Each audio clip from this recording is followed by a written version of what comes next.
nous allons commencer un jeûne spécial de 10 jours. Nous allons nous préparer contre tous les plans que l'ennemi a forgés contre nous pour cette année.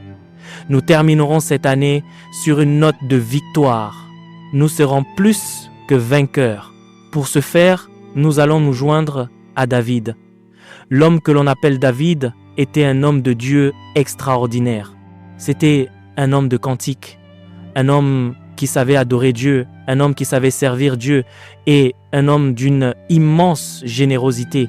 Considérez ce que nous dit l'Écriture dans le livre des Psaumes au chapitre 35, verset 13. La parole de Dieu déclare « Et moi, quand ils étaient malades, je revêtais un sac, j'humiliais mon âme par le jeûne, et ma prière retournait dans mon sein. » Mes frères et sœurs, tournons-nous également vers l'Évangile selon Matthieu. Le Seigneur nous enseigne que cette sorte de démon et de principauté qui vous entoure ne peut être détruite que par le jeûne et la prière. Chacun d'entre nous doit apprendre à abandonner une partie de sa nourriture, de ses habitudes ou de ses pratiques afin de s'humilier devant son Père et son Dieu. Cela vous prépare pour les combats de la vie. Si Jésus, qui était un homme sans péché, a vu la nécessité de jeûner, à quel point nous, hommes ordinaires, devrions-nous prendre ce jeûne au sérieux? Les modalités du jeûne, sacrifice, prière et persévérance. Je vous parle ici particulièrement d'un jeûne nocturne. Vous pouvez manger le matin, vous pouvez manger l'après-midi, mais je souhaite que vous renonciez à votre dîner pendant 10 jours complets. Écrivez précisément ce que vous attendez de la part de Dieu. Prenez le temps de définir pourquoi vous voulez jeûner. Consignez-le par écrit. Ne copiez personne. Si quelqu'un vous dit qu'un tel a jeûné pendant une certaine période mais qu'il en est mort, ne cherchez pas à m'imiter aveuglément.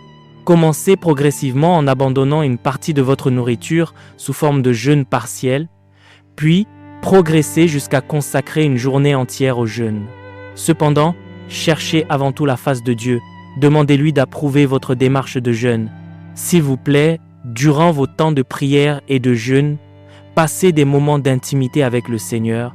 Le jeûne consiste à s'humilier devant le Seigneur, à crucifier sa chair et à la présenter comme un sacrifice vivant devant le Seigneur votre Dieu. Dites-lui, « Mon Dieu, je te remercie de ce que je renonce à ma nourriture pour t'honorer et pour te célébrer. Je renonce à ma nourriture pour t'exprimer ma gratitude de m'avoir appelé à t'appartenir. Nous sommes si petits, nous sommes si indignes. » Alors que je prêchais à l'université du Nigeria, le Seigneur Jésus m'est apparu à 2 reprises. Un homme blanc qui était présent m'a dit « Si Dieu peut bouleverser son programme pour assister à votre réunion, c'est que vous êtes un grand homme. » Mais je préfère formuler les choses différemment. Le fait que Dieu nous choisisse au milieu de millions et de millions de personnes et qu'il me dise « Je ne te délaisserai point et je ne t'abandonnerai point. » Y a-t-il une chose plus grande que celle-là? Non, rien ne peut surpasser une telle grâce. La fidélité de Dieu face à l'impossibilité humaine. Je vous ai déjà partagé de nombreux témoignages. J'étais allé prêcher à Lagos et l'un des membres de l'assemblée est venu me dire, le cœur brisé, « Homme de Dieu, je prévois de mettre fin à mes jours. Je n'ai jamais réussi à épargner la moindre somme d'argent et je ne suis pas digne de vivre. Je veux mourir. » Je lui ai répondu fermement, « Taisez-vous. Votre problème est simplement une cécité spirituelle, car dans 7 ans, vous serez l'un des hommes les plus riches de ce pays. » Il m'a rétorqué, « Homme de Dieu, ne me mentez pas.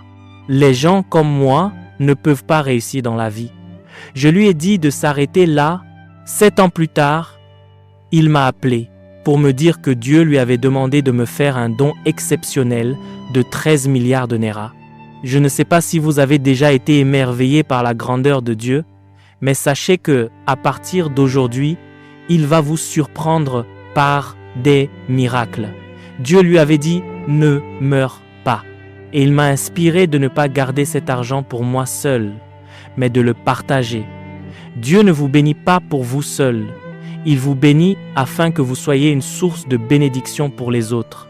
Le Seigneur m'a conduit à distribuer ses fonds à des œuvres et à des serviteurs de Dieu, donnant des dizaines de millions ici et là, selon ses instructions précises, afin de soutenir son œuvre et ses enfants. Laissez-moi vous raconter une autre expérience. Je m'étais rendu à ma banque pour retirer seulement 5 millions. Après avoir vérifié mes documents, les employés m'ont annoncé qu'il n'y avait plus d'argent sur mon compte. J'ai répondu que cela était impossible car je suis un fidèle donateur de la dîme et qu'en tant que tel, je ne peux pas manquer de provisions. J'ai décidé d'attendre à l'extérieur pendant 30 minutes, certain que Dieu pourvoirait. L'un des agents m'a regardé d'un air incrédule, se demandant si j'avais toute ma tête. 30 minutes plus tard, ils sont revenus en courant vers moi pour m'annoncer que 10 millions venaient d'être déposés sur mon compte. Mes frères et sœurs, avec Dieu à vos côtés, vous n'avez aucune raison de douter de lui.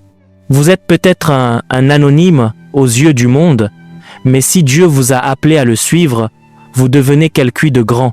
Récemment encore, au Royaume-Uni, l'organisation qui nous accueillait prétendait que j'avais causé des dommages matériels lors de mon séjour à cause de mes soucis de santé et exigeait un remboursement exorbitant en livres sterling. Il présentait la situation comme si la dette était insurmontable. C'est alors qu'un jeune homme, envoyé par Dieu, s'est présenté avec près de 35 000 $. La nuit dernière, j'ai pleuré devant le Seigneur en disant « Père, qu'ai-je fait pour mériter une telle bonté ?» Il sait simplement pourquoi il vous aime. Et parce qu'il vous aime, mes frères et sœurs, ne craignez aucun homme. Ne redoutez rien de ce qu'ils comploteront contre vous. Par la parole prophétique que je prononce, chaque pierre qu'ils jetteront contre vous deviendra le marchepied de votre grandeur. Devenir le partenaire du Créateur. Je souhaite que nous aimions ce Dieu, que nous le servions et que nous travaillions pour lui. Lorsque vous renoncez à votre dîner, vous honorez simplement le Seigneur. Souvenez-vous des paroles de David. « J'humilie mon âme par le jeûne. » Nous allons nous humilier par ce jeûne nocturne. Présentez à Dieu vos requêtes. Si vous n'avez pas de sujet de prière, demandez-moi les miens. Je vous les confierai pour que vous les apportiez à Dieu, et lorsqu'il exaucera ces prières, vous me ramènerez la gloire qui lui est due. Certains ignorent comment cultiver cette relation précieuse avec Dieu. Pour ma part, chaque fois que je vois une personne malade ou démunie, mon cœur se serre et je pleure. Je soupire après une onction et une puissance qui me permettent d'essuyer les larmes de ceux qui souffrent. Et si vous faites partie de ceux qui pleurent aujourd'hui, je déclare par ma parole prophétique que le jour de votre restauration est arrivé. Il n'y a aucun problème qui n'ait une fin. Ceux qui s'approchent de Dieu ne reculent pas devant les épreuves, car c'est à travers les défis que nous surmontons que nous devenons des géants de la foi. Là où vous êtes, si vous avez Dieu pour partenaire, que rien ne vous empêche de devenir ce que Dieu veut que vous soyez. Vous êtes en partenariat avec le Dieu très haut. Déclarez-le avec assurance. Je suis le partenaire de Dieu. Proclamez-le haut et fort avec conviction. En 1970, alors que je me rendais à Calabar, j'étais assis à côté d'un homme qui m'a fièrement présenté son père comme étant le ministre des Finances. Je lui ai dit « Félicitations pour votre père ». Puis j'ai ajouté « Quant à mon père, il est le créateur des cieux et de la terre ». Cet homme s'est mis en colère et m'a lancé. « Regardez-moi cet insensé. Comment Dieu peut-il être votre père ?» Je lui ai répondu « Il est trop tard pour contester. Il est déjà mon père. » Cet homme s'est alors éloigné en refusant de rester assis à côté de moi. Mais je persiste et je signe. Le Créateur du ciel et de la terre est mon Père. Y a-t-il quelqu'un ici ce soir qui peut déclarer avec la même assurance que ce Dieu qui a déployé les cieux est son Père? Y a-t-il quelqu'un dans cette assemblée? Ne feignez pas d'avoir cette assurance si elle n'est pas réelle. Si vous n'êtes pas encore son enfant, élevez la main vers lui et laissez-le transformer votre vie dès aujourd'hui. Que tous ceux qui ont la certitude absolue que ce Créateur du ciel et de la terre est leur Père, lèvent les mains et pousse un cri d'allégresse en disant « Alléluia ». Écoutons ce que déclare la parole de Dieu dans l'Évangile selon Matthieu, au chapitre 28, de verset 20. « Et enseignez-leur à observer tout ce que je vous ai prescrit, et voici, je suis avec vous tous les jours, jusqu'à la fin du monde. » Mes frères et sœurs, mesurez bien la portée de cette promesse. Laissez-moi vous raconter une aventure qui m'est arrivée. Un jour, alors que je me rendais à Calabar, je suis arrivé à la plage d'Oron et j'ai loué les services d'un conducteur de motocyclette pour m'emmener jusqu'à ma destination. Pendant que nous roulions à vive allure, une femme nous a aperçus et nous a fait signe de nous arrêter. Elle s'est adressée à moi en ces termes. « Serviteur de Dieu, vous ne vous appartenez plus à vous-même. Vous nous appartenez. Comment pouvez-vous vous déplacer ainsi à moto dans Calabar? Et si l'on attentait à votre vie ?» Elle a immédiatement sorti ses clés et m'a dit « Prenez les clés de ma voiture. Gardez-la aussi longtemps que vous le souhaiterez, mais ne circulez plus jamais ainsi. » Étonné, je lui ai demandé « Mais madame, qui êtes-vous » Elle m'a répondu « Ne me posez pas cette question. Je suis votre sœur en Christ. Nous tous qui aimons le Seigneur, nous lui appartenons et nous vous soutenons. Prenez cette voiture et conduisez-la jusqu'à ce que vous ayez achevé votre ministère ici. » Je n'ai pas pleuré, mais je me suis dit en moi-même, vois comment le grand frère céleste prend soin de nous. Combien d'entre vous réalisent qu'ils appartiennent à cette glorieuse famille?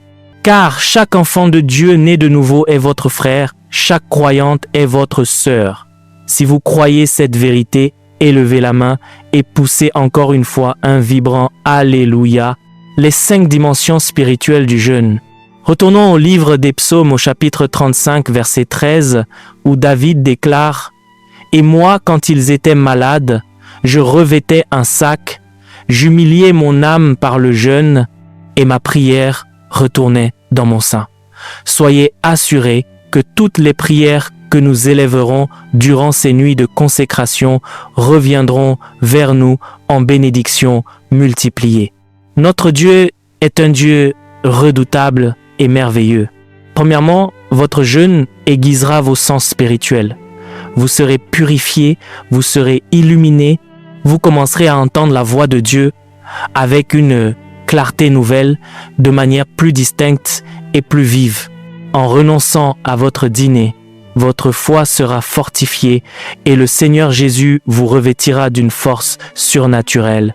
Quand j'étais un jeune prédicateur, je jeûnais intensément et je disais à Dieu, « Si tu ne m'oins pas de manière suffisante et puissante pour ton œuvre, je préfère mourir. » Mon épouse pensait que c'était une prière insensée et me reprochait de vouloir faire d'elle une veuve. Mais non, il y a tant de choses que Dieu veut accomplir à travers nous. Ce Dieu peut vous oindre d'une telle onction que vous deviendrez un instrument de guérison, de délivrance, de promotion et d'élévation pour les autres.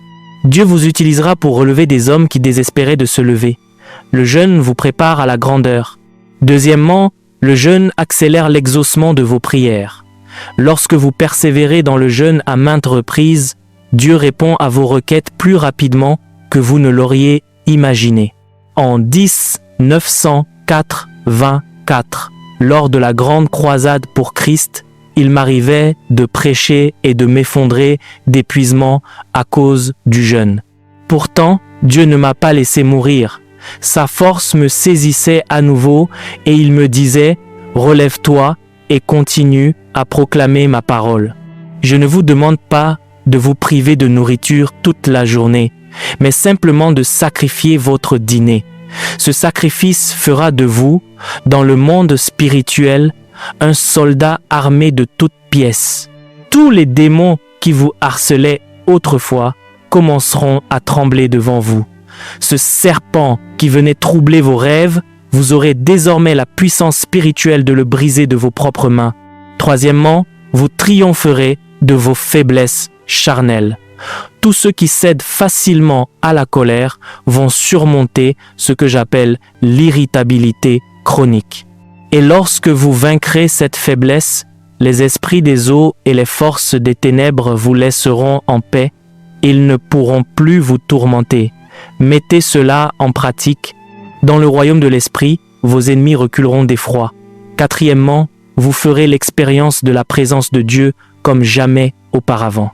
À l'époque où j'entreprenais de très longs jeûnes dont je tairais la durée, pour que vous ne cherchiez pas à copier mes performances, car chacun doit tracer son propre chemin avec Dieu, le Seigneur m'a dit un jour, « Arrête ces jeûnes excessifs.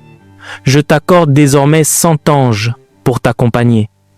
Tout ce que tu ordonneras, ils l'exécuteront. » Ce fut le point de départ du niveau d'onction et d'autorité dans lequel j'opère aujourd'hui et je prie pour que vous y accédiez également. Lorsque Dieu mandate des anges pour marcher à vos côtés, la nature de vos témoignages change, vos adversaires prennent la fuite et vous accomplissez des prodiges qui vous semblaient impossibles. Cinquièmement, le jeûne vous établit comme maître de vos circonstances. N'entreprenez pas de jeûne extrême sans avoir d'abord pratiqué cette méthode progressive. Ne cherchez à impressionner personne, cela n'intéresse personne. Dans les combats de la vie, on commence par la première étape avant d'atteindre la seconde. Une horloge qui commencerait sa course à 2 heures serait défectueuse. Commencez là où vous êtes. Si vous vous lancez aveuglément dans un jeûne de 10 jours au point d'en mourir, on vous enterrera et l'Église avancera sans vous. Consacrez d'abord un jour, puis une demi-journée, puis 3 jours. Si cela s'avère trop difficile pour votre corps, demandez au Seigneur de vous éclairer sur la meilleure manière de discipliner votre chair. Un jeûne mené avec sagesse apporte la délivrance et la percée. Les esprits maléfiques s'éloigneront de vous et chaque pierre jetée contre vous se changera en un marchepied vers la gloire, le Dieu qui combat pour nous. Laissez-moi vous illustrer cela par un autre témoignage. J'ai été traîné devant les tribunaux par ma propriétaire. Ayant vu la foule immense se presser à la croisade pour Christ, elle s'était imaginé que j'étais rentré chez moi avec un trésor de 80 millions. Elle m'a annoncé que mon loyer était augmenté. Je lui ai répondu, « Madame, je ne paierai pas 1 centime de plus que le montant convenu. » Elle m'a menacé. Dans ce cas, nous irons devant les tribunaux. Je lui ai dit, « Allons-y. » Je n'avais jamais mis les pieds dans un tribunal de ma vie. Alors j'ai entrepris un temps de jeûne. À notre arrivée, des avocats se sont saisis de mon dossier et ont déclaré devant l'Assemblée « Quiconque a osé traîner cet homme devant cette cour ne peut être qu'un sorcier ou une magicienne. » Le juge a demandé « De qui s'agit-il » On lui a répondu « Excellence, c'est l'homme qui anime les émissions de l'heure de l'Évangile à Abba. » Le juge s'est exclamé « C'est vous? Je vous cherchais depuis longtemps !» La femme s'est mise à crier « Vous le cherchiez? Pourquoi? Je veux que vous le jetiez en prison. » Il a tellement d'argent et il refuse de me donner ma part. Le juge lui a ordonné de se taire. Elle a répliqué « Monsieur le juge, ne voyez-vous pas comment cet homme vous a mis dans sa poche ?» Face à son insolence, le juge a immédiatement ordonné son arrestation. Elle hurlait pendant qu'on l'emmenait. « Regardez cet homme, il rentre chez lui libre alors que c'est moi qu'on arrête. Je vous invite à renoncer à votre dîner afin que Dieu confie vos combats à des forces célestes qui combattront à votre place. Que le peuple de Dieu dise Amen. Prière de consécration et de victoire. À présent, que tous ceux qui ont résolu de s'engager avec nous dès demain se lèvent, je le répète. Il ne s'agit pas de se priver de nourriture toute la journée. Nous commençons par un jeûne partiel en renonçant au repas du soir, et cela pendant 10 jours. Que tous ceux qui s'engagent lèvent les mains pour recevoir la bénédiction pastorale. Tenons-nous debout devant le Seigneur. Ô Père Céleste, en tant que famille spirituelle, nous avons pris la décision ce soir de proclamer un jeûne partiel. Notre désir ardent est que notre communion avec toi devienne plus profonde. Nous te demandons de nous faire grandir spirituellement. Notre Père, tous les combats que nous n'avons pas pu gagner par le passé, nous voulons les remporter de manière éclatante désormais. Aiguise notre ouïe spirituelle afin que nous puissions t'entendre et discerner tes instructions. Communique-nous un courage et une audace tel qu'aucun démon ne puisse plus jamais nous intimider. Ô Père, instruis-nous afin que nous soyons des hommes et des femmes de connaissance dès ce soir. Renforce ceux qui parmi nous se sentent faibles. Seigneur, nous sommes fatigués de tourner en rond. Nous soupirons après une véritable croissance dans les réalités de l'esprit. Nous voulons grandir au travers des combats de l'existence et devenir les personnes que tu as appelées à être. Nous voulons que notre marche à tes côtés soit une source de joie, notre Père. Accorde-nous une longue vie pour te servir encore mieux. Nous voulons compter parmi tes enfants fidèles et zélés. Dans chaque combat que nous engagerons à partir de cette nuit, fais de nous des vainqueurs et bien plus que vainqueurs. Notre Père, combat toi-même pour nous et démontre à la face du monde que tu es véritablement notre Père. Merci d'avoir rendu ce moment possible. Demain, nous rejoindrons les rangs de ceux qui veulent croître, de ceux qui veulent triompher et de ceux qui veulent réjouir ton cœur. Nous nous offrons à toi comme des sacrifices vivants. Que le combat commence, que la marche s'amorce. Lorsque tu déploies ta puissance pour tes enfants, déploie-la en notre faveur.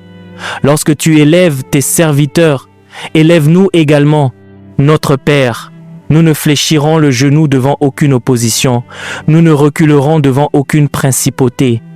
Enseigne-nous l'art de vaincre dans les combats de la vie et affermis notre victoire. Que ce saint voyage commence. Exauce-moi, ô Dieu, car je t'invoque dans le nom puissant de Jésus. Amen. Merci d'avoir regardé cette vidéo. N'oubliez pas de télécharger notre livre Les Généraux de Dieu pour davantage connaître l'histoire de ces généraux de Dieu. C'est plus de 100 histoires inspirantes, 25 biographies à l'intérieur. Que Dieu vous bénisse abondamment.